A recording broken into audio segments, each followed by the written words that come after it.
Bonjour et bienvenue dans S'assage et parle fort, le podcast pour oser, se changer, ne plus se conformer, se cultiver, créer, rire, parfois pleurer, défendre nos opinions, débattre de sujets et anecdotes variés. Je suis Marie et comme vous le savez, j'ai décidé d'arrêter d'être trop sage et de parler fort de ce que j'ai envie. Je vous retrouve aujourd'hui pour un épisode que j'ai mis du temps à préparer et surtout à enregistrer parce que je sais que c'est un peu un sujet à controverse. Le crudivorisme ou raw food diet. C'est une mode qui ne cesse de grandir depuis les années 50 avec un décollage depuis les années 90. Disons-le, qui n'a pas déjà vu des recettes passées dites raw ou crues? Sous couvert des bénéfices incroyables sur la santé, c'est une alimentation qui a ses adeptes et qui a malheureusement aussi ses gourous. Le plus connu d'entre eux en France, Thierry Casanova, j'accuse.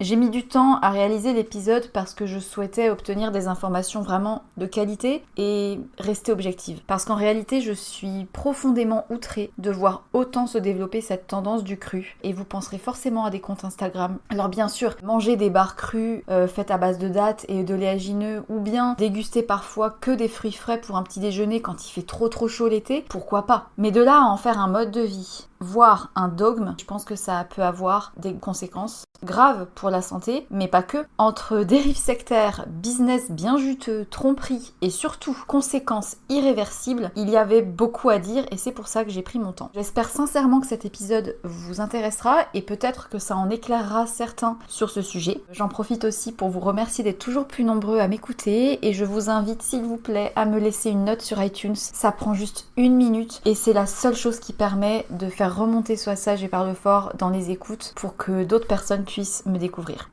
Alors la définition d'une alimentation crue, c'est une alimentation qui est donc vivante. C'est un régime alimentaire qui consiste à se nourrir uniquement d'aliments crus. On parle aussi de raw food diet et l'argument principal c'est qu'il y a des avantages énormes pour la santé. Alors du coup il y a forcément des gourous et puis il y a ceux qui sont complètement opposés. J'ai essayé de faire le tri, de trouver les bilans, de voir les avantages ou les désavantages et puis j'ai essayé de faire un petit peu un état des lieux. Et vous connaîtrez sûrement mon avis à travers mes mots, vous le savez, je parle toujours un petit peu fort. Bon, déjà, la cuisson des aliments, elle a pourtant des effets positifs parce qu'elle permet de mieux assimiler des nutriments. Par exemple, les protéines animales cuites ou les glucides des céréales complexes sont bien plus assimilés lorsque c'est cuit. Mais il y a aussi l'avantage de détruire les virus et de rendre les vitamines biodisponibles. Mais en parallèle, il a été démontré qu'une cuisson trop longue à une température trop élevée, ça détruit aussi les nutriments et parfois ça va même jusqu'à créer des composés toxiques et cancérigènes. Il y a un courant un petit peu ressemblant au crudivorisme qui a été créé en 64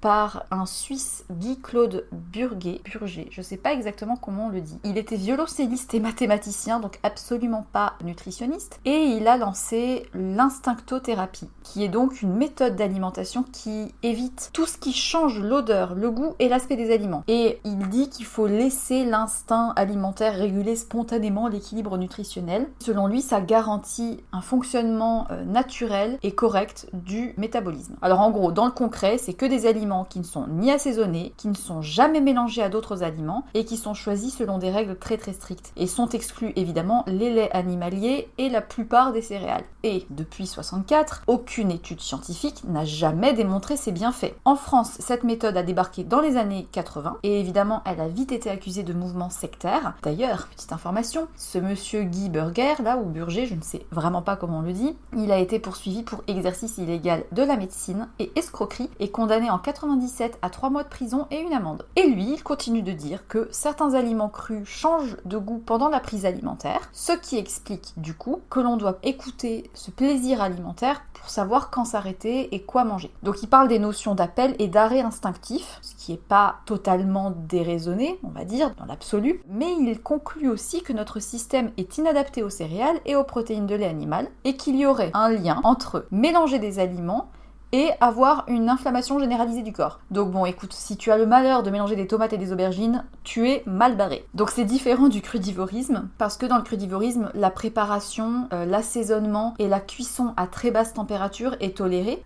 Lui, il va plutôt rechercher le plaisir maximal à chaque prise alimentaire, qui serait soi-disant le seul moyen de répondre correctement à ses besoins et de prévenir toute maladie. Et pour information, la Fédération française des centres de lutte contre le cancer a cité que le régime de burger expose même à un amaigrissement et à des carences graves. Et une autre thèse de médecine qui a été publiée en 2007, intitulée Risque d'atteinte à l'intégrité physique encourue par les adeptes de sectes, a étudié les risques liés à cette méthode et a rapporté une importante dénutrition protéino-énergétique, des risques infectieux et des carences. Donc c'est différent du crudivorisme, mais c'est pas moins dangereux. Maintenant qu'on a fait ce petit préalable, je vais passer au sujet vraiment concret de la raw food diet et donc de sa définition. Alors les adeptes défendent que toutes les méthodes de cuisson altèrent la qualité nutritionnelle des aliments et provoquent des substances nocives. Donc selon eux, supprimer ou bien atténuer la cuisson permet de conserver l'intégrité des nutriments et des enzymes, ce qui, soi-disant, encore une fois, faciliterait la digestion des aliments et protégerait l'appareil digestif. Il fixe la limite de température autorisée à 45 degrés. Et donc ce courant est né dans les années 50 et récemment il y a d'ailleurs un essor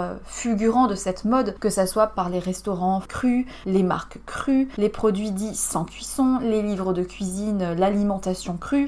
J'en ai vu des vertes et des pas mûres, sans jeu de mots, que ça soit sur les réseaux sociaux, dans les médias, en librairie, un petit peu partout. Alors, est-ce que crudivorisme rime avec régime végétarien ? Souvent, oui, voire même végétalisme. D'ailleurs, l'essor de ces régimes alimentaires sont souvent combinés à la pratique du crudivorisme. Pour faire très simple, les aliments les plus consommés par les crudivores sont les fruits, les légumes, les graines germées, quelques légumineuses tolérées, les herbes, les oléagineux et les épices. Tout ce qui est viande et produits d'origine animale sont en principe autorisés et donc certains crudivores consomment en faible proportion des produits laitiers frais, du beurre cru, de la viande crue, du poisson et des œufs crus. Bref, vive le tartare.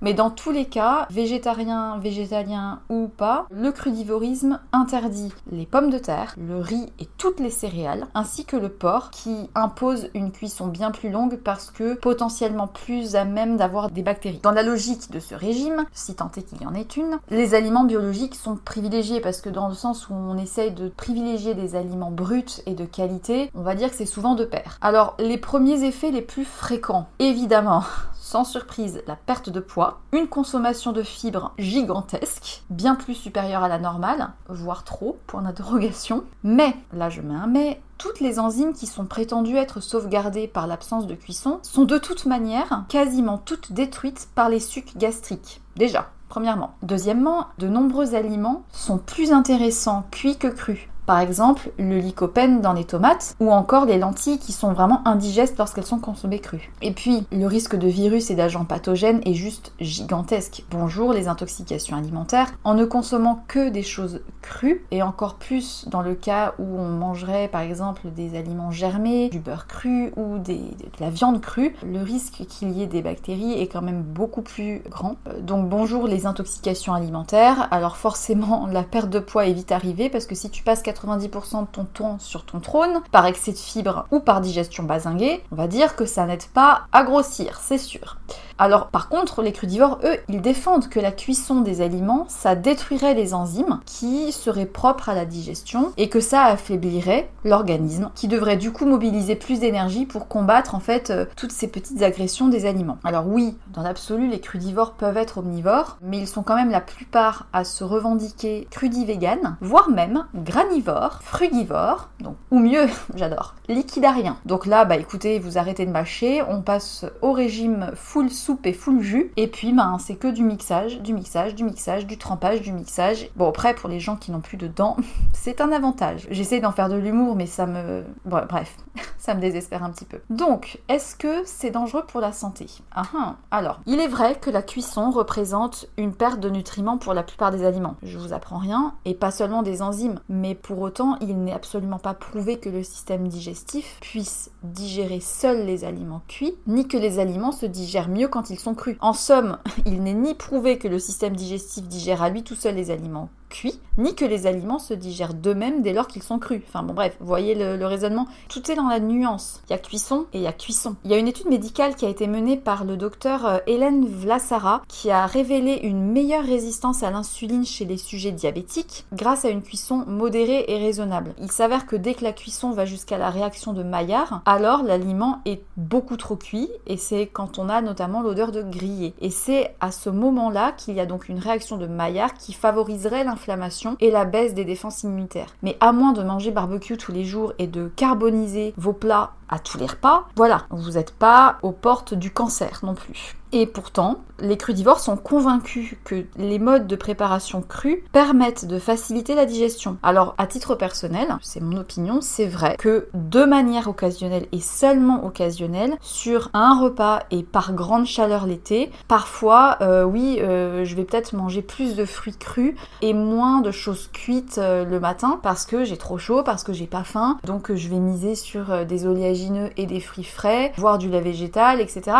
Mais c'est occasionnel et c'est rarissime parce que ça ne fournit pas assez d'énergie déjà d'une part, et puis parce que c'est beaucoup plus difficile à digérer si on fait ça tout le temps. Enfin, personnellement, moi, ça m'épuiserait de manger tout le temps cru. Et puis, de par les aliments consommés, c'est évident que quand on est crudivore, la perte de poids est systématique. Avoir des apports caloriques suffisants en mangeant cru, c'est quand même beaucoup plus compliqué que quand on a la possibilité de manger des céréales, des produits cuits, etc. D'ailleurs, il s'avère qu'en moyenne, les crudivores atteignent rarement 1700 calories. Quand on sait que les besoins sont plutôt de l'ordre de 2000 à 3000 selon le sexe et l'activité, c'est vite vu. Finalement, si le but n'est que de perdre du poids, effectivement, ça sera rapide. Mais la perte de poids, qui est parfois nécessaire pour des personnes, ne signifie pas pour autant que la santé est meilleure. On peut très bien avoir un poids normal et être en très mauvaise santé par des carences nutritionnelles. Pourtant, ça fait de plus en plus d'adeptes et je trouve ça particulièrement dingue, d'autant qu'aucune étude scientifique n'a prouvé, en tout cas, que le régime crudivore est une solution aux maladies, quoi. Donc ce qui est mis en avant par le régime crudivore, c'est que ça permettrait de décharger le foie des toxines et que au bout d'un quelque temps, on aurait une peau plus nette et plus claire, qu'il y aurait une diminution des boutons et des odeurs corporelles qui sont, encore une fois selon eux, les manifestations des toxines qui sont contenues dans les organes émonctoires comme le foie. Et puis,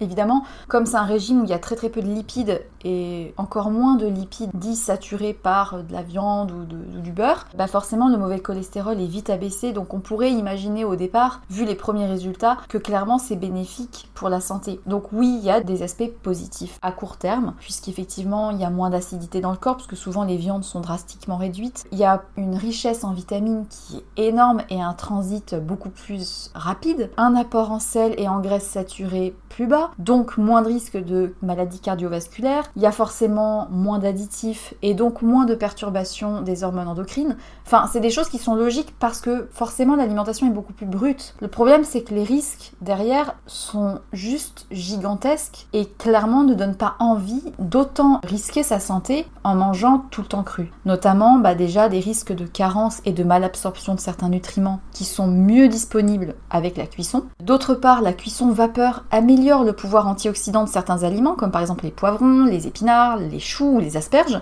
Et la cuisson vapeur peut aussi prévenir les risques de cancer de la prostate et des maladies coronariennes. Petite information positive. Et puis évidemment des carences énormes, vitamine B12, D, le fer, etc. Bref, conséquences, ostéoporose, troubles neurologiques, dépression, anémie, intoxication alimentaire. Bon appétit. Et puis évidemment, le risque aussi derrière, c'est de pas manger assez, de s'identifier totalement à son régime alimentaire, en mode je suis crudivore, et ça encore c'est plus une fuite de l'ordre de je développe une addiction à quelque chose à défaut de m'occuper de mes problèmes, tout remettre du coup sur l'alimentation, chercher encore plus à être parfait comme si ce régime-là était synonyme de perfection. Et puis à titre d'information aussi, certains fruits et légumes sont souvent dits refroidissants en Ayurveda, pour ceux qui connaissent un petit peu cette médecine traditionnelle indienne. D'ailleurs, c'est souvent les aliments chauds et cuits qui sont recommandés aux personnes de type Vata, connues pour être vite angoissées et ayant tendance à pouvoir vite perdre du poids. Personnellement, je sais que je suis de type Vata et quand je mange trop de crudité et trop léger, je suis encore plus angoissée, moins détendue et qu'effectivement, il y a des aliments chauds, cuits comme le riz, la courge, etc. qui vont être apaisants pour le système digestif mais aussi pour l'équilibre émotionnel. Ça, après, on y croit pas. Moi, je sais que personnellement, c'est vrai. Maintenant, on va passer un petit peu au sujet des dérives sectaires. Parce que vous avez peut-être déjà entendu parler de Thierry Casanova. J'espère que je ne vais pas être accusée en diffamation, mais après tout, c'est mon avis. J'ai le droit de dire ce que je veux et ce que je pense. Je ne fais que relater des choses que j'ai lues. Je suis allée sur son site, je suis allée sur son blog, je suis allée regarder des vidéos de YouTube de sa chaîne où j'ai eu beaucoup de mal à rester concentrée et de ne pas m'arracher les cheveux. Bref, en France, c'est le plus célèbre des gourous du crudivorisme. Selon son histoire, il s'est mis au crudivorisme après une très longue période de maladie, vers 2017, et il pensait qu'il allait pouvoir guérir ses maladies grâce au crudivorisme. Il avait apparemment contracté la tuberculose, l'hépatite C et il souffrait de dépression chronique. Sa chaîne YouTube a cartonné, il fait des vidéos très régulièrement et il est actuellement suivi par 300 000 personnes sur sa chaîne et ses premières vidéos datent donc de 2011. Je suis remontée jusqu'aux premières.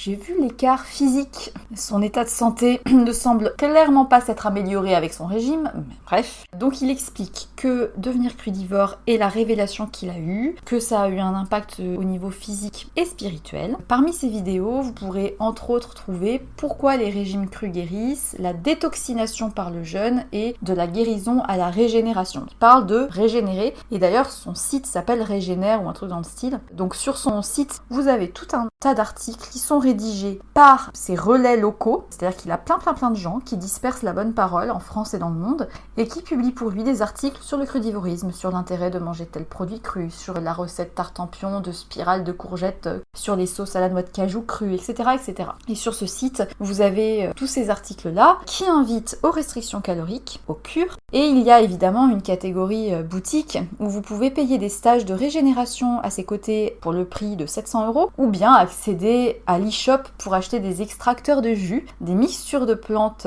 made in Thierry Casanova et des déshydratateurs, des trucs comme ça. Évidemment, pour l'achat d'un produit, vous avez parfois même le droit à 30 minutes de consultation gratuite en ligne avec une experte de son truc. Parmi les articles du blog, évidemment, on peut trouver silhouette et ventre plat ou bien spécial fête des mères. Il a toute une armada de de convaincus plus ou moins diplômés dans des médecines alternatives qui rédigent pour lui des articles et qui du coup promeuvent tel produit pour tel symptôme. Amen. Bon, je suis remontée encore plus loin dans ses vidéos et dans l'une des premières, il parlait des troubles alimentaires et il expliquait avoir souffert de TCA et selon lui, on peut en guérir uniquement en passant par une alimentation crue à base de jus. Et selon lui, les troubles alimentaires type anorexie et boulimie ne sont causés que par l'évolution de l'alimentation et que c'est à cause des aliments et des additifs industriels qu'il y a dans le commerce que l'on devient anorexique. Heureusement, en mangeant des bananes et des feuilles, vous guérirez de vos problèmes. J'espère que vous entendez l'ironie. Alors, sur ce site, toujours, je suis allée sur la catégorie forum où on peut gaiement échanger avec les autres pratiquants du crudivorisme. Il y a plein de catégories qui vont de la nutrition au cycle féminin en passant par des témoignages plus ou moins rassurants. J'ai sélectionné certains extraits des témoignages que j'ai pu trouver. Je vais vous citer ces passages-là. Une des personnes disait « J'ai fait le 100% cru, le 100% jus, les jeûnes de 24 heures et 48 heures, j'ai tout essayé. Des gens du forum me traitent de troll parce que j'explique que le cru ne marche pas sur moi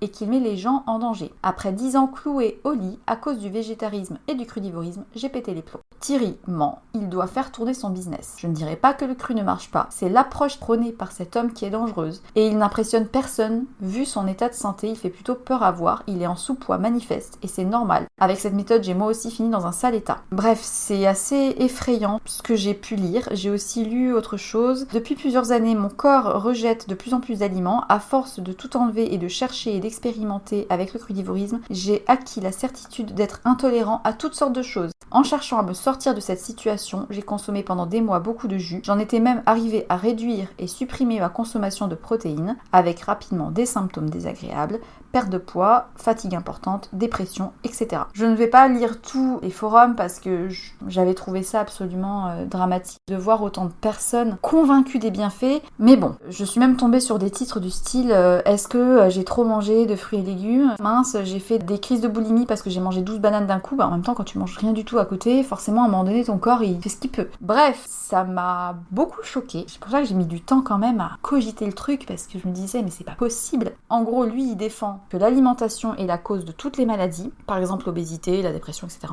Que toutes les maladies sont en fait différents symptômes d'un seul et même mal, l'excès de produits acides, et que du coup pour réparer ce corps et le détoxiner, comme il dit, je sais même pas si ça existe, seuls les fruits et légumes crus peuvent guérir, ils doivent être consommés sous forme de jus, et pour être sûr de bien comprendre, ne vous inquiétez pas, venez en stage avec lui pour 300 € et achetez bien sûr ces petits mélanges de plantes. Vraiment, j'essaie de mettre de l'ironie, mais c'est quand même alarmant. Et le pire, en fait, dans tout ça, c'est que ces vidéos sont vues et beaucoup partagées par des milliers de personnes, et il semblerait même que certains y voient une forme de secte et de manipulation. Et il y a une jeune femme qui a un blog qui s'appelle Sirène Bio, et elle a dénoncé en fait les pratiques de cet homme, où il y a une réelle loi du silence. Elle explique en fait dans son blog que si on a le malheur de ne pas faire partie des gagnants, et ben on est discrédité, comme si on était une pestiférée. Et il y a beaucoup de gens en fait qui disparaissent petit à petit de ces forums parce qu'ils ont honte, et ils mettent des années à s'en remettre, tant physiquement que psychologiquement. Donc bon, tout ça pour dire que parmi tous les conseils qui sont prodigués par l'alimentation crue, il y a oui des choses qui ont du sens. Par exemple, le fait de manger moins transformé, de diminuer l'alcool et le café, etc.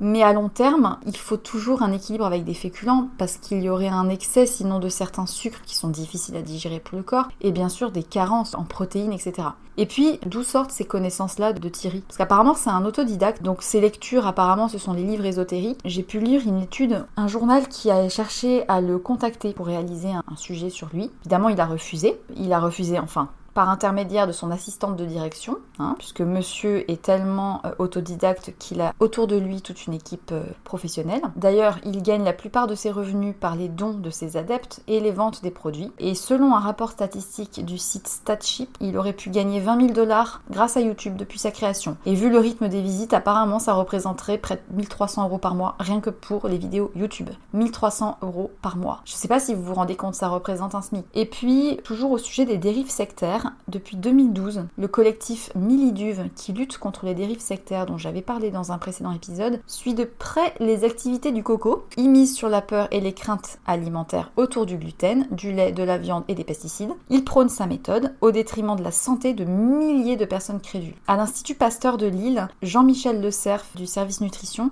dénonce notamment à quel point cet homme simplifie le mécanisme acido-basique parce qu'en fait normalement le corps s'autorégule seul, notamment par les os et par les reins lorsqu'il fonctionne bien. Et ce médecin disait d'ailleurs, la plupart du temps cette régulation fait que notre alimentation ne change rien à cet équilibre. Il n'y a que dans le cas extrême où vous mangez essentiellement des produits carnés et jamais de fruits et légumes que vous pouvez avoir du déséquilibre. Mais aller jusqu'à manger uniquement des fruits et légumes, c'est n'importe quoi, c'est de l'anti-nutrition. Et en fait, ce qui est assez parlant et qui permet un petit peu de le considérer comme un gourou sectaire, c'est la manière en fait dont il a de présenter ces choses. C'est-à-dire que les titres de ses vidéos sont très impactantes. Il va dire et répéter des choses du type « Il faut aller dans le sens de ce qui a été prévu pour nous. On vit dans une époque de perversion totale, etc. » Il invite même à renoncer à la chimiothérapie dans les cas de cancer. Et en fait, c'est typiquement le genre de moyen employé par les gourous des sectes. C'est-à-dire vraiment jouer sur la peur des gens, la manipulation, etc. Le président de cette mission interministérielle de vigilance et de lutte contre les dérives sectaires a d'ailleurs rapporté que, entre guillemets, je cite encore, c'est une personne que l'on connaît bien. Il nous est beaucoup signalé. On est interpellé par des gens qui se sont lancés là-dedans ou dont l'entourage s'est lancé là-dedans et nous disent que ça ne va plus du tout. Il est devenu ce qu'on appelle un dérapeute, c'est-à-dire un thérapeute qui dérape. J'ai beaucoup aimé cette expression, ça m'a fait beaucoup rire, entre guillemets. Il a été aussi signalé par l'ordre des pharmaciens. Malheureusement, il ne peut pas être interdit de publier des vidéos, et c'est là qu'on voit les dangers des fake news, parce que finalement sur internet, on ne peut pas empêcher les gens de divulguer des informations. C'est très compliqué, et puis les procédures judiciaires, au fond, sont très complexes, surtout pour faire retirer des vidéos qui, de toute manière, sont vues dans le monde entier. Et puis il y a aussi des vidéos qui viennent d'outre-Atlantique, donc des États-Unis, où il y a des raw food spécialistes, et des nanas qui mangent des ananas entiers à longueur de journée. Bref, donc récemment il a encore donné des conférences en compagnie d'enfants et de leurs parents guéris grâce à cette méthode de jus. Mais bon, tout ce que j'ai relaté ici n'est que le fruit de recherche. Je pense que vous n'avez pas besoin d'être médecin pour vous douter que retirer tout produit carné, laitier, protéines ou amidon, ça expose à des carences évidente. Rejeter les céréales, ça aboutit à un régime beaucoup trop bas en glucides, puisque aucun féculent n'est toléré et qu'il en faut pour vivre. Et puis dans la continuité du crudivorisme, on a aussi des dérives un peu plus subtiles, notamment les frugivores, qui ne vont manger que des fruits. Bref, je vous laisse imaginer une seconde les conséquences de se nourrir que de fruits à vie, parce que à part en fait contenir des vitamines, un peu de sucre et de la flotte, on a vite fait le tour. Donc bon, j'ai eu la curiosité d'aller interviewer des gens. Ouais, j'ai fait un micro-trottoir, je me suis jouée journaliste, la qualité est un peu compliquée parfois, mais j'ai quand même voulu les insérer dans cet épisode parce que je trouvais ça intéressant d'écouter des gens parler du crudivorisme, en tout cas pour ce qu'ils en savaient. J'ai été rassurée de voir que très peu de personnes en avaient déjà entendu parler. J'ai été amusée par certaines réponses, donc je vous laisse découvrir ça. Pour moi, le crudivorisme, c'est manger des aliments crus. Ça peut être manger des aliments crus dans une certaine zone géographique. Pour moi, c'est ça. Qu'est-ce que vous en pensez? Alors moi, personnellement, je suis thérapeute en Ayurveda, donc le crudivorisme est une mauvaise chose. Elle est bonne, ça dépend pour qui. Et en Ayurveda, il y a 3 types de personnes, Vata, Pitta, Kapha. Elle est bonne que pour les personnes Pitta. Parce que les Vata ont ce qu'on appelle Agni, un feu digestif qui est très faible. Et les Pitta qui ont un feu digestif qui est très fort. Là, le fait de manger du froid, ça va apaiser le feu de l'estomac et donc une meilleure digestion. Et vous pensez que c'est en développement en ce moment? J'en entends parler de plus en plus. Donc je pense que oui, c'est en développement. Sur le long terme, c'est pas bon. Il faut bien répartir son alimentation en fonction de l'année, en fonction du temps, en fonction de comment on se sent, en fonction de son corps. Et à partir de là, normalement, on récupère un équilibre. Si vous deviez avoir une idée de ce que c'est, C'est encore un délire au sujet de je mange que des crudités, c'est ça? Ok. Genre je ne mange que des fruits ou des légumes, ou je ne mange que de la viande ou que du fromage. mauvais Vous voyez, pour la santé. c'est pas du tout équilibré et voilà, on a besoin de manger de tout.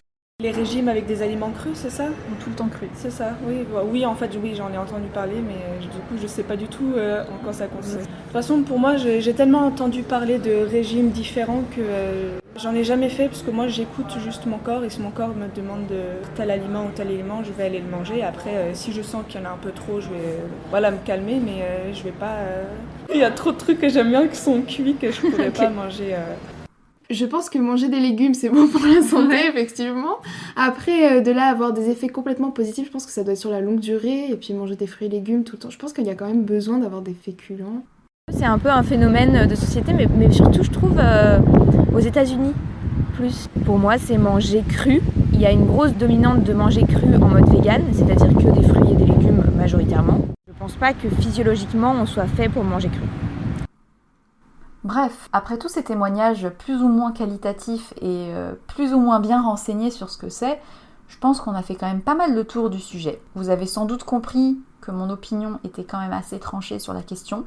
Je me méfie beaucoup des comptes Instagram qui publient trop d'articles en rapport avec la raw food. Je pense qu'il y a des dérives, que certaines personnes ne se rendent pas compte de l'impact qu'elles peuvent avoir sur des personnes un peu crédules, qu'elles-mêmes sont sûrement dans un grand déni par rapport à leur propre alimentation. J'ose espérer que les conséquences pour elles-mêmes et pour les personnes qu'elles touchent ne seront pas trop importantes, et j'espère que les personnes qui auront pu être influencées à un moment donné ouvriront vite les yeux. J'espère en tout cas que, à mon échelle, si des personnes, avant d'écouter cet épisode, pensaient que c'était que positif, j'espère en tout cas avoir pu vous interpeller sur certaines questions. Évidemment, les privations de ce type d'alimentation me semblent bien trop extrêmes, même à court terme. Et tôt ou tard, selon moi, la privation physique fera apparaître des symptômes de carence et à retardement des séquelles vraiment durables, que ça soit au niveau des dents, de l'ossature, de la durée de vie et peut-être de maladies irréversibles. J'espère en tout cas que vous aurez apprécié cet épisode, que vous aurez appris des choses. Si vous avez un avis sur la question, si vous avez déjà expérimenté ce genre de régime ou si vous avez des questions, n'hésitez pas. Vous savez où me trouver, soit sur Instagram sous le pseudo Marie Lagraine avec un tiré du bas entre chaque mot, soit sur mon site Sois sage et parle fort, que vous pourrez trouver aussi sur ma page Instagram. Écoutez-vous, mais n'écoutez pas trop ce genre de choses. Restez les pieds sur terre, je vous souhaite une très belle journée, et puis n'oubliez pas, soyez sage un peu et parlez fort, beaucoup.